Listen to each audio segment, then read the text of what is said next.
everyone to please be seated. We want to welcome all of you here at the chapel this afternoon, as well as many people that are viewing the funeral live stream.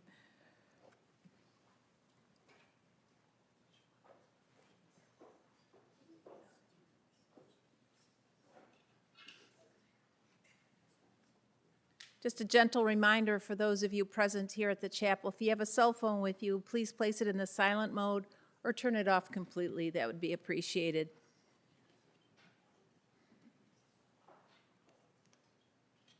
Okay. The services for Mr. Harris Spanier will be officiated by Rabbi Barry Axler.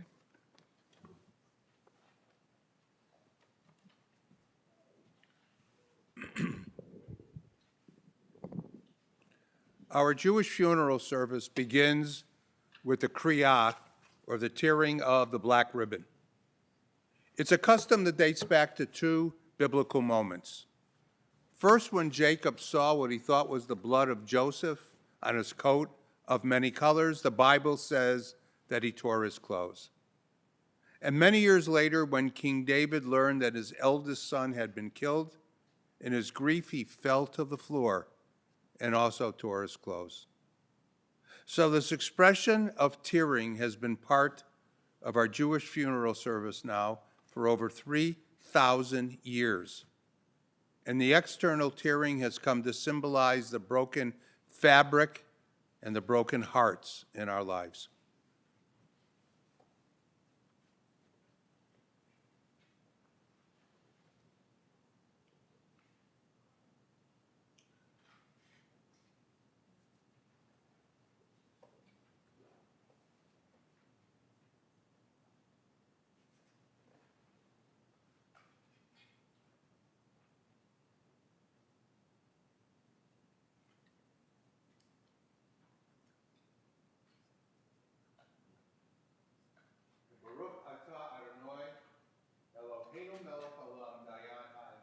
Blessed art thou, O Lord our God, King of the universe, who is the one judge of all truth.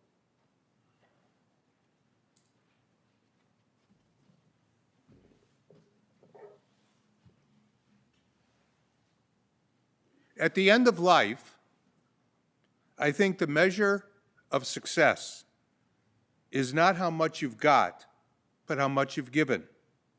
Not how much you've earned, but how much you've returned. And not how much you've won, but how much you've done.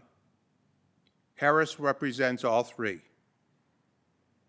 How much he's given, how much he's returned, and how much he's done. He is gone, and you can shed tears that he is gone, or you can smile because he has lived. You can close your eyes and pray that he will come back, or you can open your eyes and see all that he has left. Your heart can be empty because you can't see him, or you can be full of the love that you shared. You can turn your back on tomorrow and live yesterday, or you can be happy for tomorrow because of yesterday. You can remember him, and only that he is gone, or you can cherish his memory and let it live on. You can cry and close your mind and be empty and turn your back. Or you could do what he would want, smile, open your eyes, love, and go on. A life well lived cannot be diminished by death.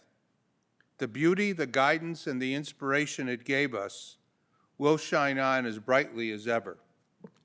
Death leaves a heartache no one can heal, but life leaves a memory no one can steal. There's a beautiful line in the play Wicked that I think has an impact for our service today. I know we are who we are today because we knew you, and because we knew you, we are changed forever. Those we love remain part of us. Our loved ones leave the world, but never our hearts. Harris is now a part of who you are, of how you see the world, of how you live and give, and those priceless gifts are yours forever. In describing the passing of our first matriarch, Sarah, and of the biblical figure Joseph, the Bible says that Sarah lived to be 127 years old, and Joseph lived to be 110 years old. And what the Bible doesn't say is that Sarah died or Joseph died, but that Sarah lived and Joseph lived, underscoring that what is most important in our lives is how we live and not how we die. Harris lived a wonderful life of love for his beloved Sheila, a life of love for his children, Lauren and Chris, and Tom and Sandra, a life of love for his grandchildren, Braden and Ryan, a life of love for his extended family and his many friends. The family fondly shared with me many things that they will be talking about in a few moments. But Harris was confident and positive. He and Sheila had a wonderful and loving marriage for almost 52 years. They shared many memories and good times together, including travel to France, Italy, Mexico, and many other places. But most of all, he was so proud of Tom and Lauren and of his 2 grandchildren. And Harris passed away as he lived, with his family nearby and in his heart. Our tradition teaches us that when we pass on, we leave behind only 2 things. And they are 2 Hebrew words that not only sound alike, but they come from the same root. One is Yerusha, and the other is Morasha. Now, Yerusha are your material assets. They're your bank accounts, or your real estate holdings, or your stocks and bonds. But Morasha is the essence of who you are the characteristics about yourself that you leave behind for family and friends who love you and who will miss you. I don't know, nor do I care to know, what Harris's Yerusha was. But after spending time and speaking with Tom and Lauren and Sheila, I can tell you what his Morasha was. It was an unconditional love for his family. It was a reaching out, whether in work or personally, to his family and friends. And it was an incredible zest for life. You know, in the very first words of the Bible, we're all familiar with, it says, "And let there be light," and there was light. But it wasn't until day 4 that God creates the sun and the moon. So if God creates the sun and the moon on day 4, what was this light that the Bible was talking about in the very first sentences? So I believe that light was the light of God. And since the world wasn't complete, God put that light into each and every one of us. And when we lead good lives, and when we care for others, that light shines forth and makes this world better. Every single person here knew that Harris Spanier had that light. And when it shone forth and hit you, it inspired you to do better and to be better. On the drive up today from the city, 2 songs came over the radio that touched me very deeply for the service today. The first was a song by James Taylor, "How Sweet It Is to Being Loved by You." How sweet it was, Sheila, to being loved by Harris. And the second song was a 1960s hit song by Burt Bacharach and Hal David, and sung by Dionne Warwick. Always something there to remind me. Each of you will always have something special there to remind you of Harris. For as the song concludes, "For how can I forget you when there is always something there to remind me? I was born to love you, and I will never be free because you'll always be a part of me. I'd like to share with you the words of Father Michael Judge. Father Judge was a Catholic priest. He was the chaplain to the New York City Fire Department, and he perished in 9/11, saving lives. Before he died, he wrote a note to his friends, and he said simply, hang on to your memories, hang on to your moments, and hang on to each other. Hang on to your memories of Harris. Hang on to the precious moments that you spent with him. But if I could take a little rabbinic privilege, you were a wonderful family. And I think the greatest gift you can give to Harris's memory is to hang on to each other. I want to share with you, I was very moved by everything I learned about Harris. And I want to share with you a very personal and a very special poem whose message I know Harris would have embraced. It's entitled, If I Knew. If I knew it would be the last time that I'd see you fall asleep, I would tuck you in more tightly and I'd pray the Lord your soul to keep. If I knew it would be the last time that I'd see you walk out the door, I'd give you a hug and a kiss, and I'd call you back for one more.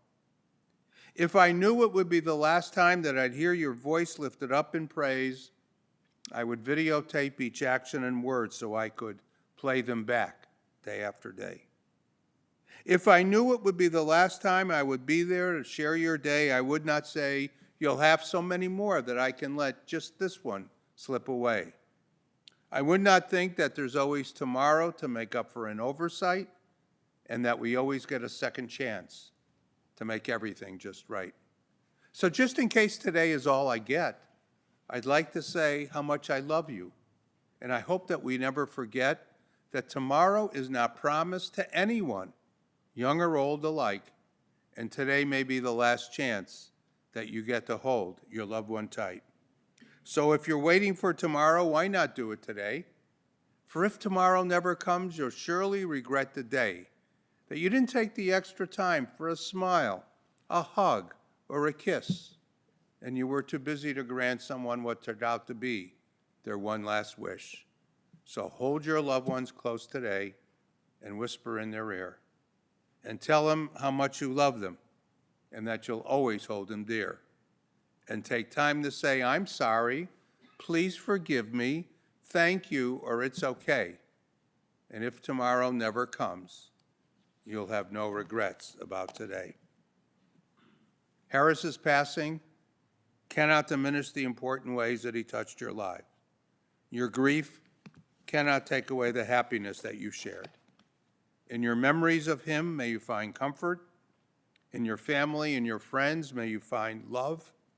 And in your hearts, may you find the strength to help you through this very difficult time. So may the memory of Harris Spanier always be a blessing to us.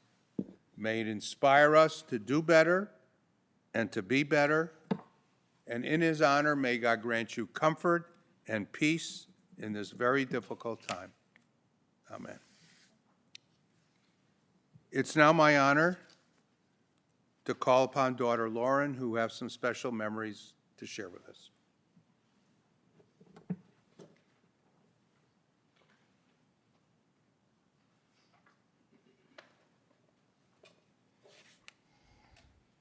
And son-in-law.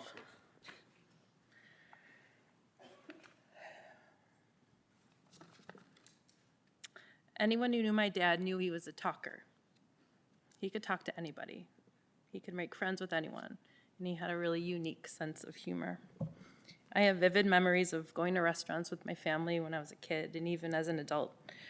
And by the end of our dinner, I knew way more about our server than I needed to know because my dad just loved making conversation with everybody. It was never about himself.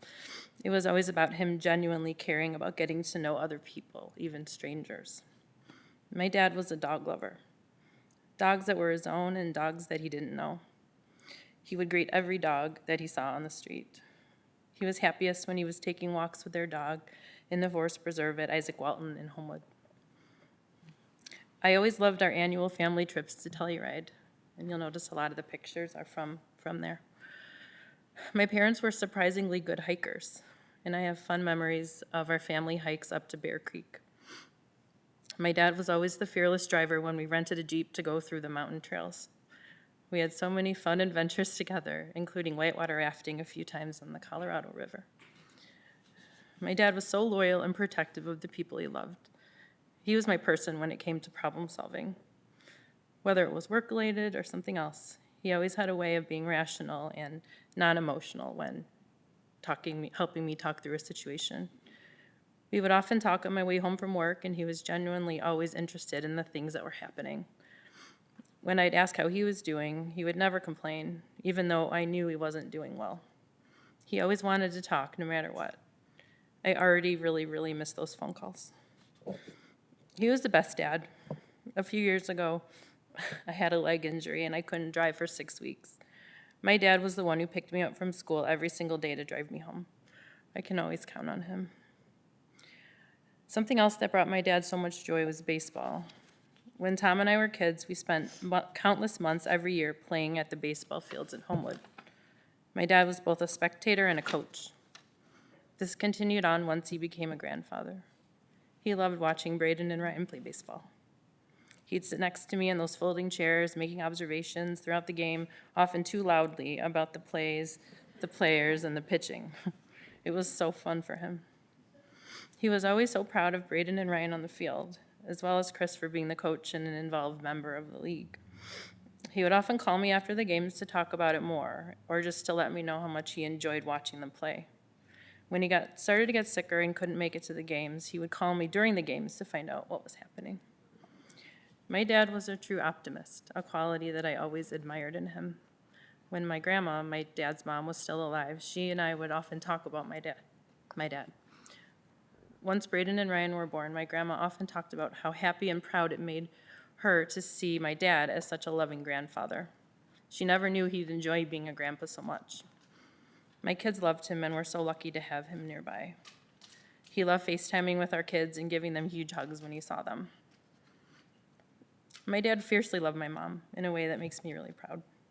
They were married for almost 52 years. He complimented her often and would always say the phrase, "Mom is the best," which she is. Even if he disagreed with something at first, he would usually give in to what my mom wanted because her happiness was number one to him. My dad was funny, loyal, generous, supportive, and he loved us so much.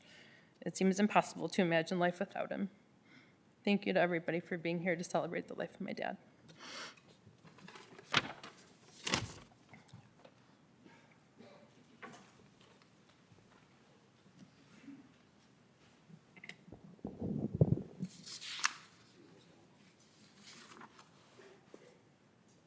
That was beautiful, Lauren and Chris.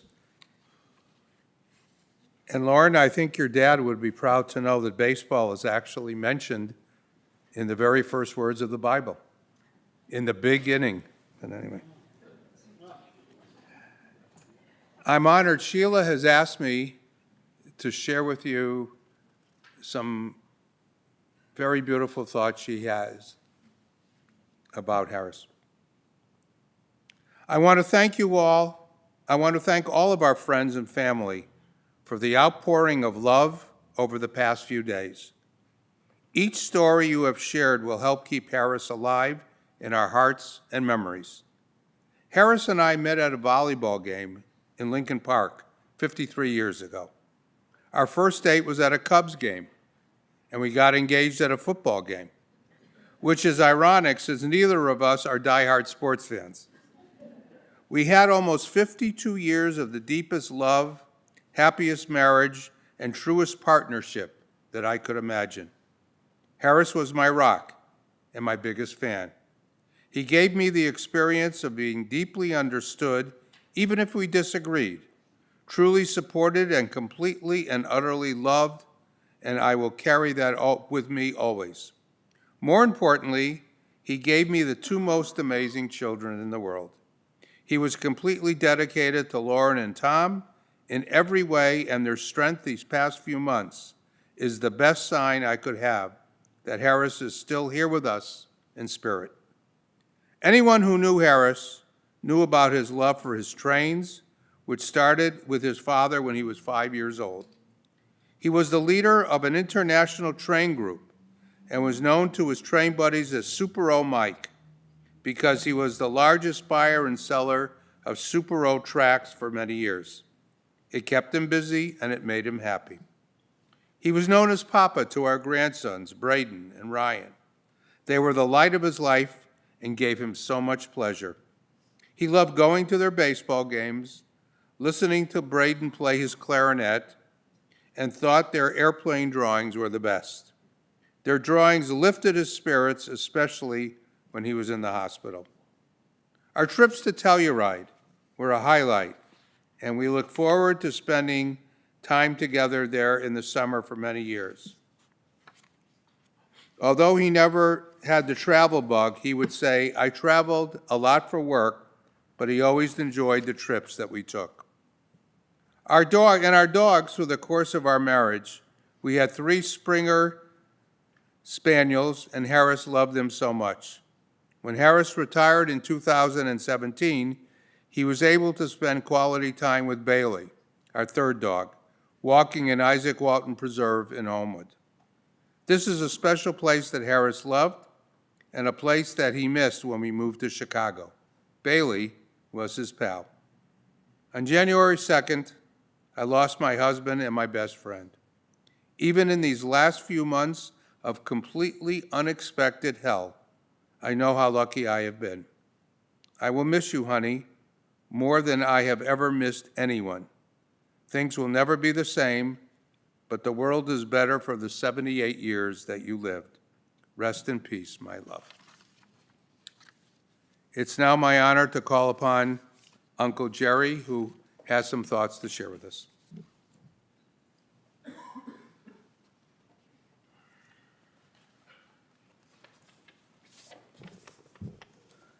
Good afternoon. I'm Jerry Esrick, Sheila's brother. It's pretty hard for me to get up here after hearing the words of Lauren and Sheila. And a lot of what I was going to say, I'm not going to repeat. They're on my notes, but you've heard from them the true essence of what Harris was. When my dad, when Sheila graduated from Wisconsin, Ellen and I were living in Chicago, and my dad gave me some advice. He said, Sheila's going to be moving to Chicago, and she's going to need someone to take care of her. Well, that was me, but I didn't do a very good job. I will admit that. But then Harris came along, and he took over for me. And you know what kind of a job Harris did. So now, I think I'll try to resume the bad and do a better job now than I did 50-some years ago. We're very close. I never had a brother either. I have Sheila, my lovely sister. Harris filled that role for me. We were very close. We spent a lot of time laughing, having fun. The fact that Harris loved going out to Telluride was a joy for our family because we all were out there, not necessarily at the same time. But we found we had a shared kinship with that experience. You know, when I think of Harris, I can think really of 3 virtues that there are a lot of virtues that Harris had, but 3 of them stand out for me. One was courage. Harris, as many of you know, suffered through some illnesses over the last few years. Never a word of complaint. He endured some of the worst kinds of illnesses that we could endure without a word of complaint. And I think that speaks to the essence of Harris. He was a very courageous man. His humor, I think Lauren captured his humor. He always had a joke for somebody. And he always, with Ellen and I, we were always the butt of jokes that he would make. when we had family gatherings. His family was his rock, his lodestar. I'm not going to repeat everything that you have heard, and I think you'll hear some more today. But those are the three hallmarks that I think of when I think of Harris: his courage, his humor, and his love for his family. I don't know if you look on the Chicago Jewish Funerals website, you will see some of the tributes that some of his friends in the train community left for him. I found those to be extremely informative and interesting because I knew that Harris was Mr. Super O, Mike Super O, but when you read what some of his colleagues had to say about him, it's very illuminating of the kind of person that Harris was.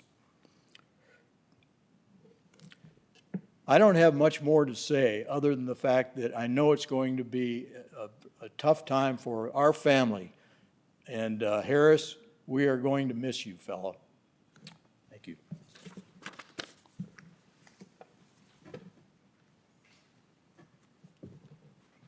Thank you, Jerry. And now I would like to call upon another family member, Cousin Seth from Atlanta, Georgia, who again has some feelings and moments to share with us. Thank you, Rabbi. My name is Seth Kirschenbaum, and I was Harris's cousin. Sam and Harriet Cohen owned a hat shop in Brooklyn, New York, 100 years ago. Harriet was the stylish entrepreneur, and Sam was a quiet man. They had 3 daughters, Winnie, Ada, and Clara. Sadly, Harriet died young. Clara was only 10. Winnie was 16, and Ada was 13. So the 3 sisters had to bring themselves up. Ada was a great beauty and a free spirit. Ada had a son, Harris. He was the first child of the 3 sisters. Winnie never had kids, and she loved Harris. He was the golden child. Clara had me 4 years later, and then my sister Jill 5 years after that. I think all the love lavished on Harris when he was young, coupled with Ada's exceedingly sunny disposition, help explain why he was such an upbeat, funny, optimistic guy. Harris was definitely a glass half full kind of person. He maintained that good humor and optimism, even though, as Jerry alluded to, he faced many health challenges. He never burdened others with his problems. That is true grit. For obscure reasons, we didn't get to know each other until pretty late in life. We bonded over our joint management of the challenges our Aunt Winnie faced in the last years of her life. And during that difficult time, I became friends with Harris and his wonderful, kind, sweet, beautiful wife, Sheila. Sheila and Harris came to my wedding in 2008, and for that I was very grateful. My sister Jill, who couldn't be here today, and I are Harris's last living relatives. And so it is especially poignant for me to be here today to help honor his memory and to spend a little time with his loving family.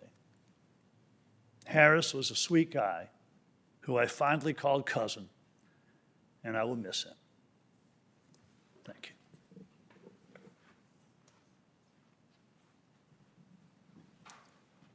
Thank you, Seth. That was terrific.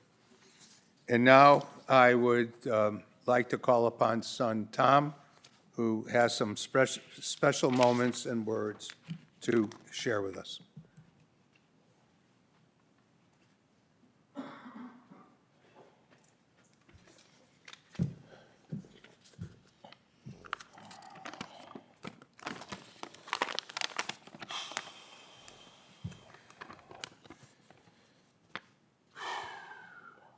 Thank you to everyone who has come today and who is virtually with us to remember my dad. I want to express my gratitude to my family and my wife, Sandra, for providing much needed support during this time. Thank you to my friends and the friends of my dad who have reached out with their condolences and kind words. Today we celebrate my dad's life and the adventures he had while he was with us. My dad was always there for me, and I had the best childhood growing up with him. One of my earliest memories was going to the beach, and we would make sandcastles together. These were not your normal sandcastles, though, because they were basically a large mountain of sand with a slide for a tennis ball that went down it, and it was actually much more fun than you're probably imagining, but we made some really nice castles, and it was always so much fun for me to play with him. To this day, I'm still not sure where he got this obscure idea from to do what we call ball castles, but who knows? My dad was creative, maybe not in the classic artistic sense, but he liked to have fun, and he liked to create in his own way. Dad grew up in Brooklyn, where he and his mom did not have the easiest of lives. His mom, Ada, got divorced in his early years and then became estranged from his father. His mom, Ada, was a strong woman who eventually remarried to a kind man named Lee, who became close to Harris, and they developed a special relationship together. Dad never talked nor wanted to speak about his biological father. His father was always and always has been Lee, if you would ask him. That had to be hard for him growing up without a dad, but he pushed forward and teamed up with his mom and Lee to make a life together. Eventually, they moved from Brooklyn to Pennsylvania and then to Birmingham, Michigan, where Dad went to high school. Fun fact, Harris was actually bar mitzvahed, and although he never mentioned it, he was not a religious person, but Dad could read Hebrew, who would have known? Dad met Mom in 1971. As already mentioned, they met in Lincoln Park while watching a volleyball tournament. They were very close and built a wonderful life in Homewood, and he had 2 children, Lauren and myself. Dad went to Western Michigan University for business and received his MBA from the University of Chicago, for which he started classes the day after I was born in 1977. I remember my mom telling me she was not really that excited about this, that the next day when she had to take care of me, my dad had to go immediately to school for his MBA. See you later, bye. But that was kind of my dad. Dad also was in the Army Reserves for 6 years. He was a medic, trained as a medic, which is something that I learned recently. He never talked about this. He enlisted right after college and was in the Army Reserves for a few years after he got married. Thankfully, he did not serve any active duty. Dad worked for the steel manufacturer Ryerson from 1968 to 2005 as a sales executive, then continued working full-time in 2017 in the steel industry on the sales and consulting side. He was talented and respected in his industry. At work, everyone dressed casually, but not my dad. He always wore a suit, a tie, and suspenders. On his birthday, I don't know which one, he came to the office, and his entire team of 14 people, male and female, all wore suit, ties, dress shirts, and suspenders, and they all have a picture together of it. A testament to him being a true people person, and others enjoyed being around him. Dad liked working in the steel business and always appeared to enjoy going to work, and he had a strong work ethic. My dad was also a great family person. Growing up with him was a lot of fun. We traveled a lot, and I have so many memories. We went to Florida in the winters to visit my grandma Nancy and her husband Sanders, took trips all over Michigan, did a road trip to New York and Niagara Falls, a cruise to the Bahamas, and eventually discovered his favorite place, Telluride, Colorado, where we would have almost yearly summer family trips to make lasting memories. Thank you to my Aunt Ellen and Uncle Jerry for having us stay in their place and bringing Telluride as a place that we would come to love. Dad was also an amazing 4x4 Jeep driver that I think Lauren already mentioned. And this was not even a long time ago. He would drive over Bridal Veil and down into the town Ouray multiple times. He enjoyed the thrill of off-road driving, and he had some mad skills. I'm serious. He was, I would have been nervous. I didn't even want to drive, and he just loved it and enjoyed driving through the mountain. I was nervous, but not my dad. He did it. Dad liked sports, primarily football and baseball. He coached me for several years in Little League Baseball. Even though I was not much good, I had some of the most fun moments of my childhood playing on those fields. He was supportive and encouraging with my interest in design. While it was not something that he particularly was interested in, he always took the time to talk to me, give me advice, and nurtured my creative side, especially while I was in college. He was generous. He and Mom paid for my college, so I didn't have to work while I was studying, so I could focus solely on my studies and not be worried financially. Dad was a comforting person to talk to. He cared, and he was a great listener. He never interrupted you and always let you finish your thoughts. Dad had no problems being on his own and staying busy. Outside of work and family, in my opinion, he had two passions: trains and spending time with our family dogs. We had 3 of them, all Springer Spaniels, which Mom, you always say.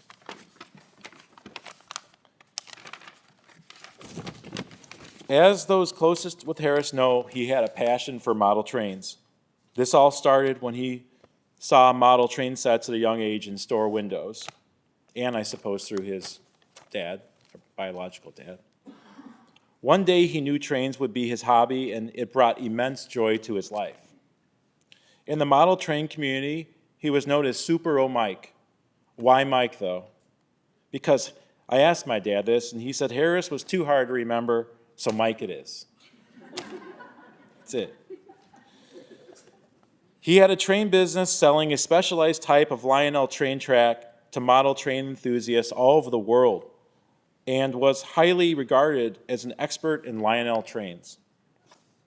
He started his business in the early 90s and was still taking orders until his passing. It brought him so much happiness.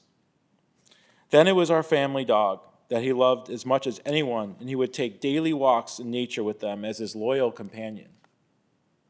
He especially loved bringing our dog with him to Telluride, Colorado, never flying there, always driving and enjoying the ride with our dog. My dad taught me to work hard and to apply yourself to whatever you do. Always apply the big E. E stands for effort. He still instilled a demanding work ethic and to always remember to have fun when you can. He was also a never-ending optimist. My dad seemed to balance work and life well, and he never complained, except about food sometimes, as you know. He had a strong personality and did not conform to popular culture. He did what he liked without regret and without caring what others thought. He was a free spirit. He was content with what he had and enjoyed the simple things in life. He did not care for anything extravagant and liked to wear what felt comfortable. He went far from his early days in Brooklyn and lived an exciting life. He would always be there to listen to you and give you advice, especially when it came to my business and my interests. He was a great dad and will be missed. I am grateful for the time I have with him and what he taught me. Dad, I'm going to miss you, and thank you for everything you have done. I love you. Thanks to everyone for coming and remembering the life of Harris Spanier.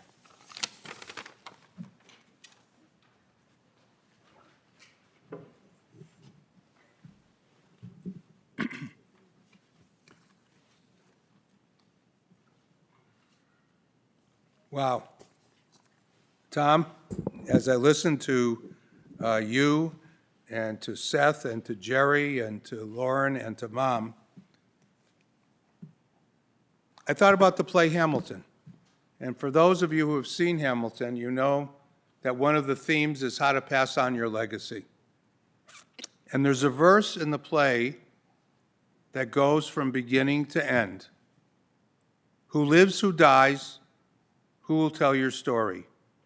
Who will keep your flame, and who will remember your name? You will tell a story.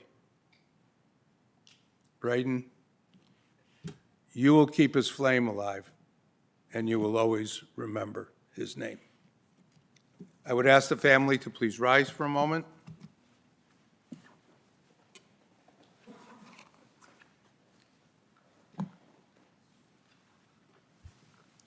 El mole rachamim shochem bam romim, hamitzei menucha nechona tachat kanfei hashechina, b'ma'alot kedoshim utahorim kezoar horakia masirim et nishmat Harris M. Spanier shall alach liolamo. El mole rachamim, O exalted, compassionate God, grant infinite rest in your sheltering presence to the soul of Harris M. Spanier, who has gone unto his eternal home. O merciful one, we ask that he find perfect peace in your eternal embrace. May his soul be bound up in the bond of life. May he rest in peace, and as one united family, let us answer, Amen. And you may be seated for a moment. Our service concludes with our mourner's prayer, which is called the Kaddish, and in Hebrew means holiness. Its origins are very mysterious. Angels are said to have brought it down from heaven. It is the only prayer in our faith that has the power to connect the living and the dead. But if you were to look at the English translation of our mourner's prayer, there's absolutely no mention of death in our mourner's prayer. Therefore, it causes us to focus on the blessings of life, and Harris was certainly a blessing in our life. So I ask everyone to please rise, and those who can on the back page of your folder to join along with their family in the reciting of our traditional mourner's prayer of the Kaddish.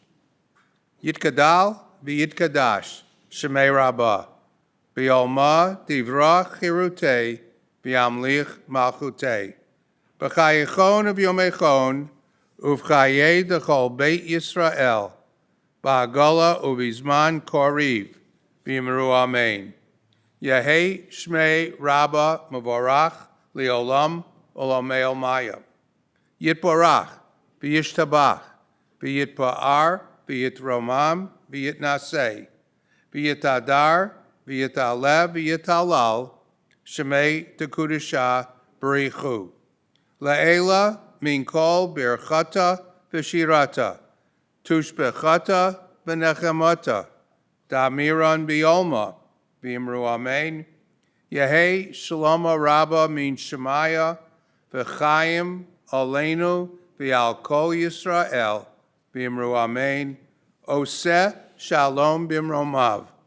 Hu ya'aseh shalom aleinu v'al kol Yisrael v'imru amen. May the good Lord, who makes peace in the high heavens, grant peace and comfort to all of us who mourn and remember Harris. And again, as one united family, let us answer, Amen. And you may be seated.